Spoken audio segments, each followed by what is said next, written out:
Narrow complex supraventricular tachycardia, which is an umbrella term for anything that's narrow complex that originates above the ventricles. And the way that we're going to know that it is a supraventricular tachycardia is that the QRSs are narrow, okay?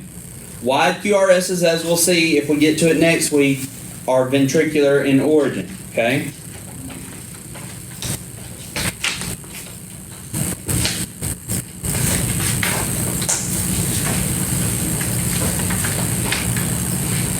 So again, narrow complex SVT, it could be a wide complex SVT if it is higher in the like bundle, but we're going to just look at narrow complex, all right? Encompasses all tachydysrhythmias in which the heart rate is greater than 100. Paroxysmal refers to the sudden onset or cessation of it. All right, so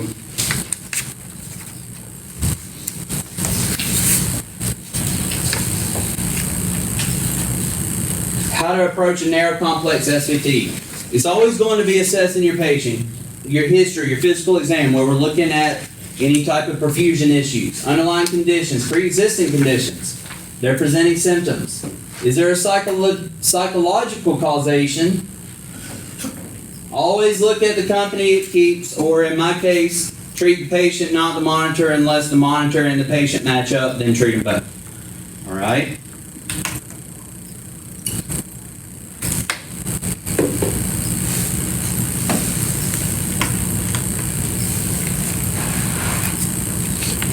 All right, so what's my rate? You may or may not have an atrial rate. Usually it's going to be hidden. But the ventricular rate, anything 150 to 250, okay? It should be regular. Usually you're not going to be able to see a P wave at this high of a rate. Usually PRI is not distinguishable. Your QRSs are going to be a little bit more narrow because it's going so fast, all right? So here's just two different examples of an SVT. You've got a really fast rate and you've got a fast rate but not quite as fast. You got a rate of like, let's see, 1, 2, 3, 4, 5, 6, 7, 8, 9, 10. 2, 2, 3, 24, 25, so 250.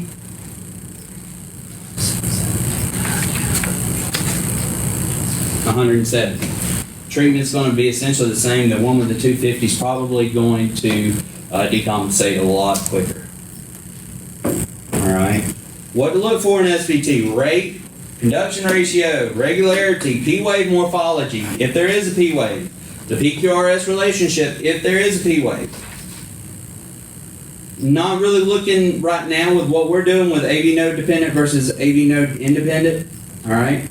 A couple of ones that would fall under this would be your sinus tach. Typically, though, our treatment for sinus tach is going to be what? Treat the underlying. The underlying cause. Focal atrial tachycardia, where we have an atrial ectopic foci. Focal atrial tachycardia with a block, we're not really looking at that as much. MAT, multifocal atrial tachycardia. Atrial flutter. I've not seen too many atrial flutters that we've had to treat with a tachyarrhythmia algorithm, but they do show up. Atrial fibrillation, that's going to be AFib with a rapid ventricular response. Junctional tachycardia. AV nodal reentry tachycardia. Or orthodromic AV reentry tachycardia, which we're not really going to go over today.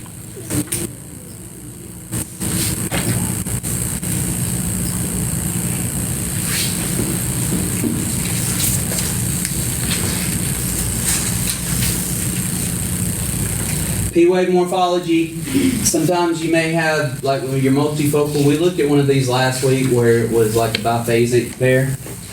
But your junctional stuff, AV-NRT, any of that should be inverted. Your A-flutter is going to be your flutter waves, and your A-fib is going to be fibrillated baseline, whether it's coarse or fine A-fib, right?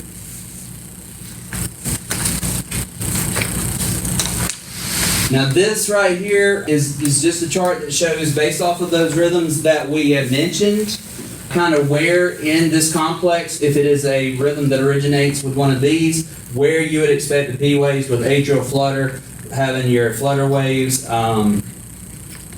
your AV ones, your junctional ones is going to be somewhere within the complex or post-complex, unless it's an inverted one, and then your sinus multifocal atrial tachycardia, ectopic atrial tachycardia, those are all going to be pre-QRS P waves. All right?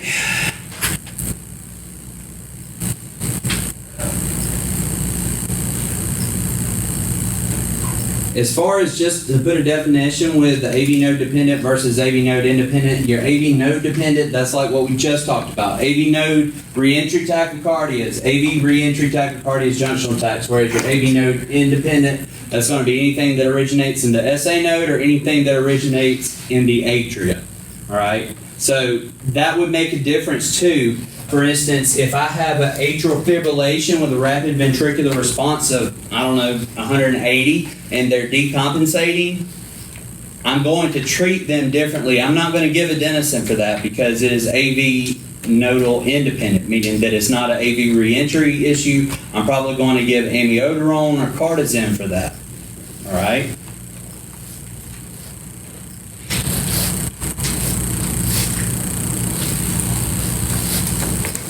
Evaluate the history, physical, and laboratory data. If you got it, you're probably not going to have laboratory data. Establish a list of potential diagnoses. That's how you always get your differential.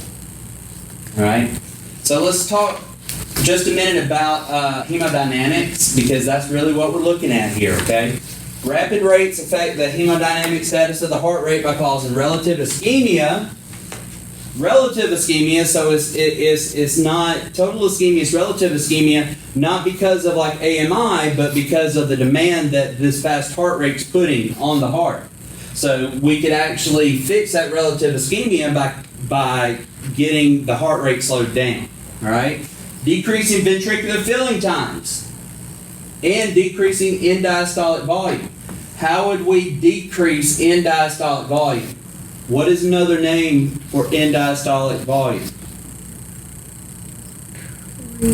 Yes? Preload. Preload. So one thing that we could do is open the venous system. We could give a vasodilator. All right? Decreasing atrial kick and ventricular overfilling.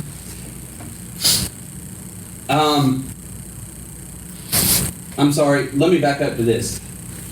The rates affect decreasing ventricular filling times and decreasing end diastolic volume time. So the way that we could increase end diastolic volume is going to be to tighten it down, to give, like, you'd probably, you're going to need to slow the heart rate down, though, in order to get that end diastolic volume more full, all right?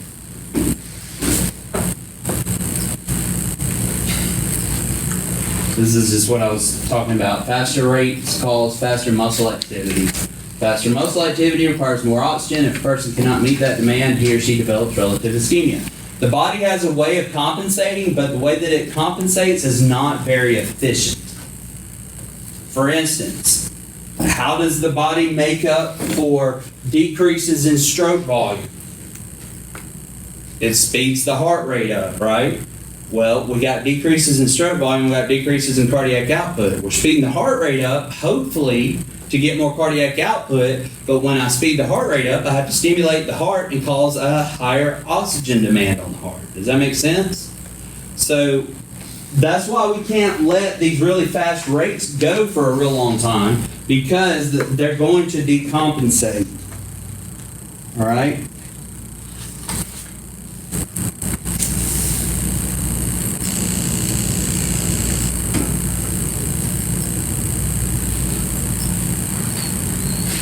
All right, so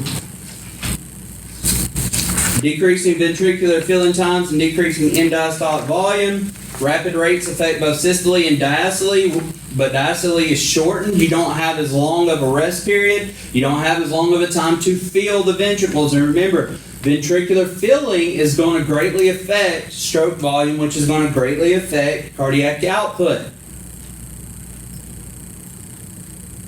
Okay?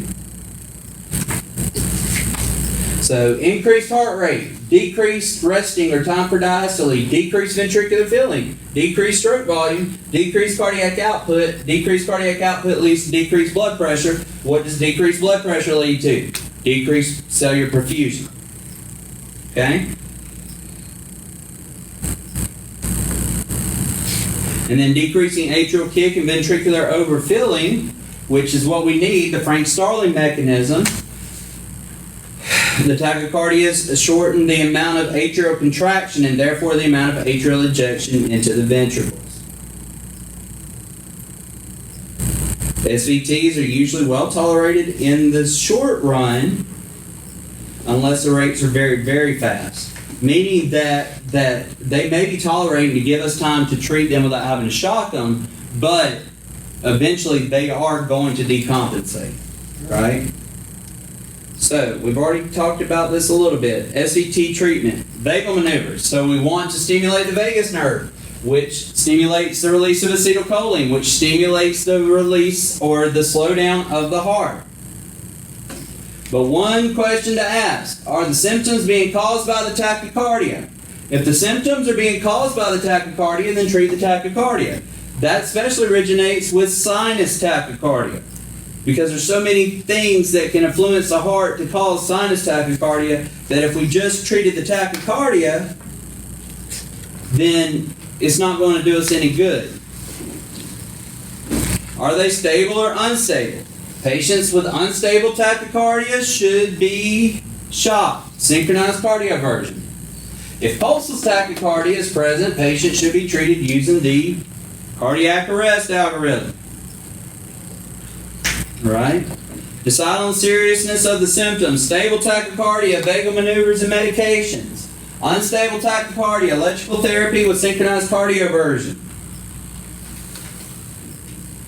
Alright, so we kind of went over this the other day. Let's move on into talking about some of the drugs real quick, and then we'll look at examples. Okay? Are y'all good? Y'all need a break? Or are y'all good? Keep going. Yeah. Alright. So adenosine. Adenosine should be used with the tachycardia algorithm when vagal maneuvers fail to terminate stable narrow complex SVT. Adenosine is going to be your primary drug used. Should be given rapid IV bolus because it's got a short half-life and it needs to be flushed afterwards. First dose, 6 milligrams rapid IV push followed by 20 milliliters. And then second dose is 12 milligrams rapid IV push. Why are we giving adenosine? Somebody tell me. Slow down the AV node conduction. Yes, to slow down AV nodal conduction. All right. Diltiazem, what kind of drug is this? A calcium channel blocker. Slows conduction at the AV node. Also will decrease the automaticity of the ectopic foci. So hopefully it'll tell that thing to slow its roll so it's not causing as much of an outside influence. And decrease the velocity of cardiac contraction, which is also known as dromotropy, the velocity. Cardizem causes peripheral vasodilation. This is what I mentioned earlier. Be very careful of systemic hypotension. Because, all right, we're trying to treat the tachycardia, but they're already probably heading into poor perfusion. Now we bottom their blood pressure out. I mean, we're going to have to work extra hard to get everything back up. All right? Your typical standard dose is 0.25 milligrams per kilogram IV. Now, there are some variations in dosage based on age, older adults, and then children as well. All right? Beta blockers, I've already mentioned this. Sotalol is what's on the tachycardia algorithm. It's a type 3 antidysrhythmic as well. Your amiodarone, okay? So it's a class 3 antiarrhythmic agent. Here's a new dosage if y'all haven't learned it yet. All right, so if we give amiodarone for a tachyarrhythmia, and you might give it for AFib RVR, okay? Typically, you're going to give it for your Y complex tachyarrhythmias with a pulse, but the dosaging is different here. So for cardiac arrest, we've already learned that amiodarone is 300 milligrams followed by how much? 150. 150, okay? for your tachyarrhythmias is going to be an infusion bolus. For cardiac arrest, it's a push bolus. For infusion, for tachycardias, it is an infusion bolus, meaning that we're going to give an infusion over 10 minutes. All right? So it's 150 milligrams over 10 minutes. The easiest way to mix this would be to get your 150 milligrams. At least the bottles that we have are 150 milligrams in 3 milliliters, or 50 milligrams per milliliter. Get you a 100 milliliter bag, put your 150 milligrams in that, and then flow it at 10 milliliters per minute over 10 minutes. Now you can draw it up in a syringe, and you're going to have to watch it, and that's not a very efficient way to give that drug. All right. But be very careful, because you want to make sure you got it set to the right drip rate, or else you're going to bolus it into them. And amiodarone can cause a dramatic drop in heart rate, and it can also cause a drop in blood pressure as well. All right?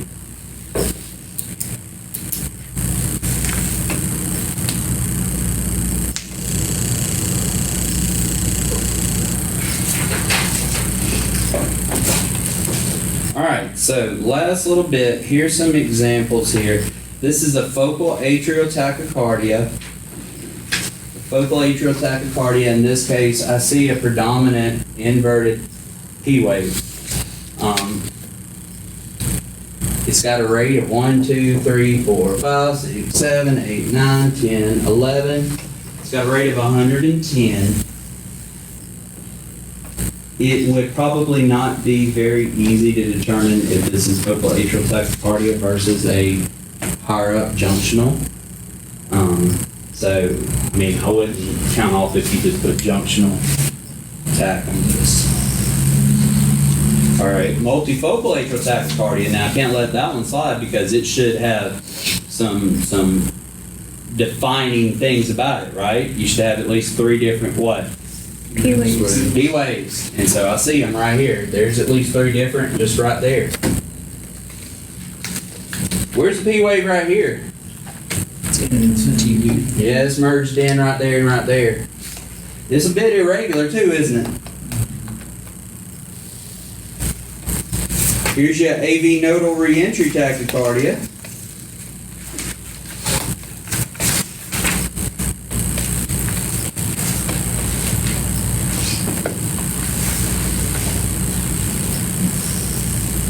That's a depressed ST segment, and that's a T wave. That could be right there a pseudo S wave.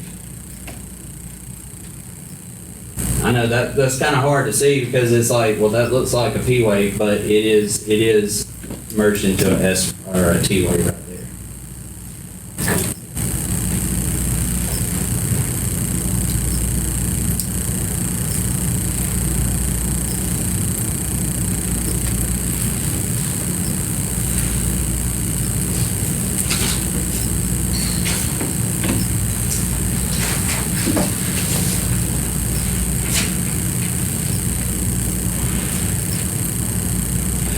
The orthodromic is created by a reentry circuit in which the impulse travels down the AV node and returns retrogradally through the accessory pathway to the atria. Since the impulse travels down the AV node and depolarizes the ventricles through the normal conduction system, the tachycardia that is produced by this circuit is a narrow complex.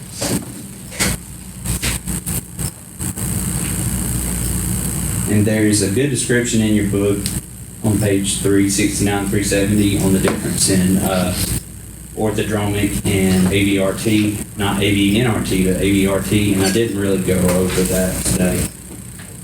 All right, here's your junctional tach, pretty easy to see here. No P wave, defined T waves, QRSs. Atrial flutter, pretty easy to see, pretty textbook, right? Pretty mindful, pretty demure. And then atrial fibrillation now. Irregular, no P waves. QRSs are all similar. We've got a fibrillating baseline. This rate is 1, 2, 3, 4, 5, 6, 7, 8, 9, 10, 11, 110, but it could be 150 in the next little bit or 70 or whatever. The big thing here is that when you have an when you have an AFib with a rapid ventricular response, sometimes it can get so fast that the complexes are so close together, it's really hard to see that they're irregular, right? So this is one of the few times where if you see something like this, where you can actually give a drug to be a diagnostic tool, right? So if this is an AFib, RVR, it's being caused by an atrial ectopic foci, right? It's not being caused by that AV reentry. But we can give adenosine, and we know that it's still going to slow down that conduction rate through the AV node, which in turn is going to slow the heart rate down a little bit. So the idea there is that if I can't tell if it's AFib RVR or a SVT because it's going so fast, I can give adenosine, flutter it down a little bit to a rate of 80 or 90. It's going to go back up, but then I can get it slow enough to where I can see what the underlying rhythm is. Does that make sense? It's one of the few times that I ever say, like, hey, I'm going to just give a drug just because I'm not sure what it is or whatever, right? Okay. So, with any of these, focused identification of the arrhythmia, especially the ones that we've went over today, and a working knowledge of the mechanisms involved in each of the possibilities. All right, so to know what's wrong, you got to know what's right. That's why we spend a lot of time trying to figure that out. Now, at this point in your education, we've gotten everything except for the AV blocks and the ventricular arrhythmias. Be looking at the bradycardia algorithm. Be learning that. Be knowing that. Be knowing your tachycardia algorithm. Go ahead and know your cardiac arrest algorithm because we've already went over that in lab, all right? Pulseless VTAC and pulseless VFib are not that hard to identify, okay? For collaborative lab, those are the ones that you're going to need to be looking over, okay? And the chest pain stuff, all right? I just want the collaborative lab, the purpose of collaborative lab is, let me